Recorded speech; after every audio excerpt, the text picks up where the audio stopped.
Welcome to the next in a series of CAS Worldwide podcasts with some of the most interesting people I know. Today we're speaking with Nerio Rivera of IMSM, and we're going to be talking about ISO, a whole bunch of letters, and he's going to tell us what each one of those means. So hello, Nerio, and welcome. Thank you, Jamie, for having me. I appreciate it. I know we're going to be hearing about a bunch of letters and numbers. It's like we're going back to school today, you know? Okay, well, let's start with that then. ISO. Okay, I give up. What is it? Okay, so first of all, it's European, so it's not an exact acronym here, but the organization itself is called the International Organization for Standardization.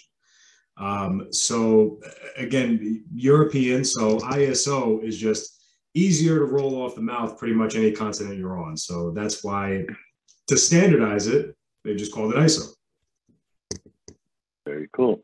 And then IMSM, I guess it made sense that if you're certifying ISO as an acronym, then you might as well be an acronym yourself. IMSM stands for? So that IMSM stands for, now this is an acronym. It's International Management Systems Marketing, Inc. in the United States. So again, we are an international company, UK based. So in the US, we're IMSM Inc. And you are ISO specialists. Absolutely. Which means specialize in the which means we specialize in the implementation and certification of ISO standards. And now what will really trip you up is we are IMSM and we can implement an ISMS for your organization. I'm gonna have the right there. An IMS and ISS. I don't even know what you said there, so I'm not gonna. So an ISMS, it's just kind of funny because an ISMS is an information security management system, which can be implemented by IMSM. So I know it can throw you off. So that takes me to something that I always like to laugh about is when we're talking. You throw out all these things, you go ISO 9001, you go, oh, that's 2701, and I only wrote those two down, but there's a whole bunch of numbers. Why all the numbers? So the codes, right, they're referring to specific families of ISO standards. So everything kind of starts with one of the ones you mentioned, so 9001, the 9000 family, that's the quarterback, we'd like to say, right? So all the other standards like 27,001, 20,000, all the other different ISO standards are going to be built upon our quality management system, which is ISO 9001. All right, so I remember when we first met, you said to me, or I maybe I asked you, ISO is the idea of standardizing a process or a material, and so I always said the nut and the bolt, and that if it's a 1/4 inch thread, that's a standardization, that's a standard, so that the bolt fits into the nut, and that the guy who makes the bolt knows what he's supposed to do, and the guy who makes the nut knows that it's supposed to fit. Is that a fair way of describing it? Absolutely, and that's the idea, is international, making that process uniform across borders, right? So you're right. I can make a bolt, a nut in India, and that same bolt can go in the Verrazano, and you know what? It's gonna, they have the same uniform process. So that's the idea. Absolutely. And then I'm talking about it. I was translating it into a tangible product, but you're also talking about it as a process. That it's not just the 1/4 inch thread, but it's the quality control in process that goes into making that particular product. You want to kind of elaborate on that a little bit? Mm-hmm. So you're right. We're certifying the company's process, not the product itself. And really, what we do is we follow a particular mantra, right? So ISO is all about plan, do, check, act, right? So we have to come up with a plan, All right, and that's the idea behind the ISO standard, is coming up with an agreed upon, internationally recognized quality plan, right? Then we do, right, according to that plan. So that's part of it, is having that documented process and doing it according to that process. Then we check that we've actually executed according to that process. And then we act on anything that doesn't conform, right? So when there's a breakdown, when something happens, when customer satisfaction, which is really the key at the end of the day, that's what ISO standards, that's the ultimate stakeholder, is your customer. So when the customer is not happy, you can go back into your process and see where that breakdown happened and correct it and make that correction, right? That's the act. So that's what an ISO standard is in a nutshell. It's like a badge that says that the products we make are quality of a, they meet the standards as set by ISO or set by the industry. So that the idea being that a company wants this designation, they want to be able to say they're ISO certified, so everybody knows that the work that they're doing is meeting a certain standard. Is that fair? Yeah, exactly. And then depending on which market you go into, it's more required, especially international. Right.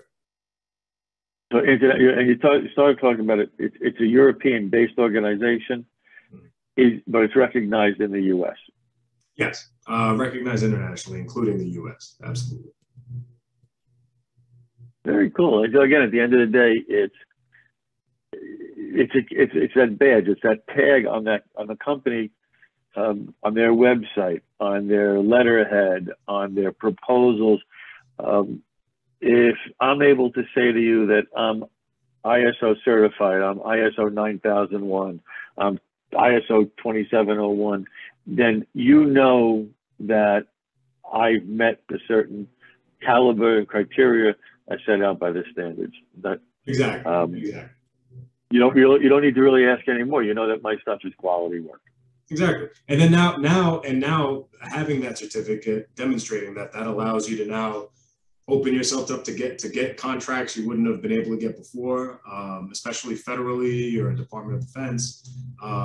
Like we talked about Europe, maybe that's maybe you're a food manufacturer, and you want to break into the German or the EU market, right? ISO food safety is going to be something that you want to look at. So absolutely, if you're domestically it's recognized, and internationally more so, right? So if I'm responding to a proposal, an RFP, let's say, there's going to be a question. In many cases, there's going to be a question: are you ISO whatever number certified? The answer is yes, and that kind of answers a whole bunch of questions.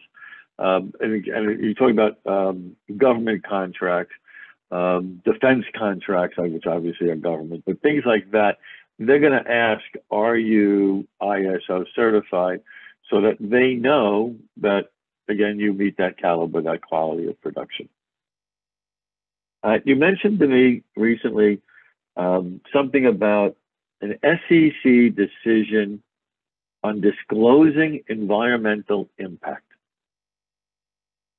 If I understood what that meant, I'd ask a question about it. So I'm just going to say, okay, what is this SEC decision about disclosing environmental impact? What does that mean? So the Security and Exchange Commission made a decision in which now public companies will have to disclose their environmental impact, like including emissions, and other impacts of the environment. So it's going to be airing out some dirty laundry for some companies that don't have an environmental process in place. Because at the end of the day, look, if I'm an investor, right, and I have three possible investments in front of me, and they're all going to make me money, they're all make me rich, right? Why should I do business with you as opposed to these other guys, right? Well, hey, we have a positive environmental impact, and we've demonstrated it with these certifications. We manage our energy, We manage our environmental impact. We have an electronic recycling process in place. I mean, we have several ways where you can demonstrate a commitment to those ESG principles, right?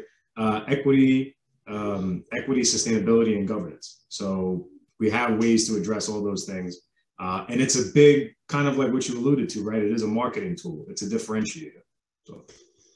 All right. So it's sort of like with the car industry with the gas mileage and emissions, is that the catalytic converters of, I don't know, like 30 or 40 years ago, is that car companies had to reduce the emissions. This is all about a go green kind of environment. It's about using renewable energy, maybe becoming carbon neutral, things like that. That's what this is all talking about? Absolutely. And it's being strongly encouraged by government agencies too, right? Like the EPA. They're big proponents of ISO 50001, which is energy management, because they know that ultimately over time, this is going to save billions of dollars in energy waste, which is good for everybody, right? So it's one of the reasons why it's a shame sometimes, when being an international company, I get to see some of the things that they're doing in Europe and some of the really positive impacts that things like ISO have had in their industries. And, we have some work to do over on this side of the pond, and I think we can do it. I think it's just a matter of kind of getting the word out there and showing people that it's not as daunting as they think it might be, to actually implement these things and be able to demonstrate that commitment. Are you saying that we're behind the curve on this side of the pond? On this specifically, but yeah, it looks like in terms of environmental impact, these are things that are just going to be more and more emphasized as time goes on. And while like I said, it's been slow to happen, but the federal government is catching on, and I see regulations coming down more and more related to the environment. So, I was in the travel business for many years. I read that Delta Airlines wants to go carbon neutral. They want to start flying on corn. No, actually, that's not. But what they are talking about, and it's just, it sounds crazy, but then again, what we know today sounded crazy 40 years ago. I believe it was Delta is talking about moving to electric planes. So I don't know if we're going to go from gas, jet fuel, to a hybrid. I don't know. Let's see, a hybrid plane. It only uses the jet fuel when we're cruising at 30,000 feet, but we're going to use electric power to take off. But seriously, they're talking about planes going electric. That's the kind of stuff that you're talking about. And, that's the idea of moving to, a more carbon neutral, green environment, and companies being certified in doing that, reducing their carbon emissions. Absolutely. Sounds fascinating. Will it stop the glaciers from melting? We hope so. That's the point. I don't know if we can stop them at this point, but we can certainly mitigate all the negative environmental impacts that have been done. So, for example, that now you mentioned a few things in there. One thing I want to address is this whole greenwashing, right? So kind of, look, slapping a leaf on your website, or, just saying, calling something organic, or calling something, there's a lot of greenwashing that we do see going on. And it's just the good thing about what we do, right, with ISO certification is we're a third party. So when you can demonstrate that, hey, we're ISO 14001 certified, that means you had an outside party independently, without bias, come in there and do a look at your green process, essentially, right? So it's third party certified. It's not something where I'm just slapping a leaf on my website and calling myself green. So, this is, I think, somewhere where we can all hold ourselves as organizations, as enterprises, right, accountable for that environmental impact. So that's what I think. What you're saying is the rest of us can stand up and say, I'm green, like you say, throw that leaf on, but until you see that ISO and then that number, you don't know that it's been certified and validated. Stay on that one for the moment, because you've talked about, you say plan, do, check, act. You talk about certify. Do you actually, does IMSM, do they issue the certification? Does the ISO organization issue the certification? How does that exactly happen? Good question. So we typically, so we are the consultant. We implement the standard for the client, creating the documentation, everything, the whole process, right? At the point of certification, we would either have to use another entity that we normally use is called QAS. QAS is a completely third party that would come in and essentially grade our work, right? Through the certification process. At times, we work with other completely outside third-party companies like Perry Johnson, for example. It's an international registrar that certifies for ISO. So depending on which standard we've implemented and what the client needs to do with that standard, if they're satisfying, for example, the Department of Defense, or if they're satisfying AT&T, there may be a different certification process. Either we could do it through QAS, or we might have to go to another outside third-party registrar. But basically, that's how it works. It just depends on what the client's situation. So the point of that is, you said you're the consultant. So you go in to a company, you help them look at their processes, document their processes, and make sure that they've got everything set up so that a third party comes in who's a registration, let's say, a certification company. So as you say, I like that. They're grading your work. They're going to say, okay, based on your documentation and what we've seen, do they actually go and look at how you do something? So that really is, that's the badge. The third party is this cue that they say, okay, you've done all the things that you need to meet that level of quality control, and we now give you the good housekeeping seal of approval. Absolutely. Now, that's not where it ends, and that's the other thing that makes ISO attractive as a check on a company, right? Because depending on what standard you're getting, also, this has to be looked at every year. So typically, ISO standards are good for 3 years, but every year you need to have a surveillance audit, and then there's a recertification every 3 years. So it's ongoing. It's an ongoing quality commitment. And on top of that, these standards are always reviewed. So we mentioned ISO 9001. We're actually working on ISO 9001 2018. Before that, the last revision was in 2008. So these are also constantly updated, for when things happen, like, for example, COVID, COVID had some, now there are now controls built around it, right? Another example is our electronic recycling standards, right? We had R2 certification, V2, now we have V3. So constantly updated as environments change, right? And that's the other beautiful thing about ISO, is that not only is it sort of tailored to your organization and the way they do business, it's constantly improved. So who does the ISO certification of the ISO numbers and their processes? So these standards are put together by leaders of different industries that come together in Geneva and form these best practices, essentially, right? That's how standards are developed. So there's a lot of experience behind it and input from different organizations. So, for example, ISO 45001, which is Occupational Health and Safety, has plenty of input from OSHA, which everyone knows, right? So if you're looking to satisfy OSHA requirements, going with ISO 45001 gets you most of the way there.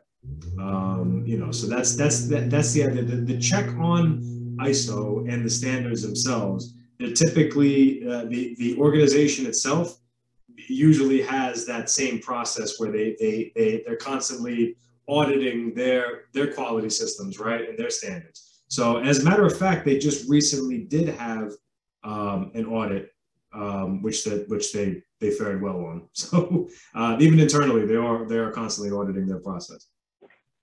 Well, that was interesting. So ISO is constantly being updated so that our standards are meeting current environmental conditions. One last question for you, because this has all been very fascinating and very confusing, but very eye-opening, and that is, it's got to be the toughest part of your job, is memorizing each of these ISO numbers and what they relate to. How many ISO number categories are there? So, to my knowledge, there are hundreds. I mean, if we're looking at these subcategories too, that's why I talk about the families. So there's the 9,000 family, there's the 20,000 family, there's the 27,000 family. They're different families of these codes, right? And beneath that, there are substandards essentially, secondary standards, tertiary standards, right? So it gets confusing. So that's typically where the consulting comes in, right? If you come to us and, which happens where they say, hey, if it's not because a client has told you, hey, I need you to get ISO 9001 certified or we can't continue doing business, or that, hey, if you want to do business with me, you have to get R2 certified. If you're not doing it for the specific reason that you need to, if you're just looking to do the right thing and actually improve your company's overall process, I mean, when they're coming to us, right? They figure, hey, I just want to improve my company overall. Like, what do I do? It's going to take a lot of questions. It takes some upfront work because we need to identify what are the challenges that your organization is facing right now, and based on those challenges and what tools you have in order to address it, we can figure out what standards are best to implement for your organization. And they take time. That's the other thing. So sometimes people will reach out and say, hey, I need to get this cert, to satisfy this client, and I need it yesterday. How quickly can you guys get me the certification? And, it's not something that's done overnight. So, typically could take a few months depending on how large your organization is, right? Because these are, we're actually having somebody go through your operations, your procedures, and put together documentation based on these standards for you. So it's a lot of, it's some heavy lifting, which is what we take care of. And I guess I should have asked two questions, and that is, how long does it take for someone to become ISO certified, and at what cost? Okay. Now, obviously it's a range, but definitely a range. And to being able to send a proposal sometimes takes a meeting or two, typically, because the timeline is going to be based on, again, what standard are we doing and how large is your organization, right? So if we're implementing, for example, 9001, right, pretty standard. You have a 20-person company, 9001, we're kind of starting from scratch. Shouldn't really take that long. We like to conservatively say 3 to 6 months, but we typically see it on the lower end of that. Because we've been doing ISO for 26 years, over 26 years. It's all we do. So our turnaround for implementing ISO is going to be a lot quicker than, another consultant that just does it by the hour and it's just one piece of his consulting firm, right? So that's that. But then there are also standards, for example, like R2, which I've mentioned, which we want to conservatively say, 6 to 9 months, because not only that's almost like looking at 3 different standards rolled into one. And the pieces of each of those 3 standards rolled into one. So it's a more intense process, which makes it, obviously the cost is going to be higher than doing something like 9001, and the time, and it's going to take longer to actually implement, obviously. These things can, go ahead, Jamie. No, I was going to say, but at the end of the day, what you're saying is, so it's going to take you between 3 months, 6 months, maybe a year to implement an ISO, or to reach the point of becoming ISO certified. But it's well worth the effort, because again, if that RFP asks, are you ISO certified, and you say no, you may be knocked out of the running. Exactly. Exactly. It's something that many companies that are buying require that the sellers have. Right. And you get ahead of it. The other thing, like you mentioned regarding the timelines, right, is if it takes 6 years, if it takes a year, we work on a fixed investment. So like not unlike a lot of other consultants out there, we operate on a fixed investment. So it's just based on which standard we're doing and the size of your organization. So actually pays to do it the earlier the better. If you're scaling up as an organization and you're just a few people, you just defined your roles, you just set up your org charts, and you're just kind of developing your quality process. It's a good time to get involved with this because it's going to be the cost is going to be on the lower end. It's going to be easier to implement and just scale up. And then, the other thing that we do, let's say, for example, once you go through the process with us and certify as a smaller company and you scale up, we're there. We grow with you. So we provide manager trainings. We can essentially function as an outsourced quality manager. So we don't go away after certification. If you need us, we're there. All right. Well, you heard it here first. Get in early. Get up on the first floor as you're starting your company. Get that certification early and let it grow with you and your company. If you want to learn more about Nerio and IMSM and ISO and a whole bunch of other letters and numbers, reach out to me. I'm Jamie Austin. It's CAS Worldwide or CASWW.com. And I'll be happy to introduce you to Nerio, put the two of you together, and get you on the road to certification. Thank you, Nerio, and you have a great day. Thank you for having me, Jamie, and have a great day as well. Thank you.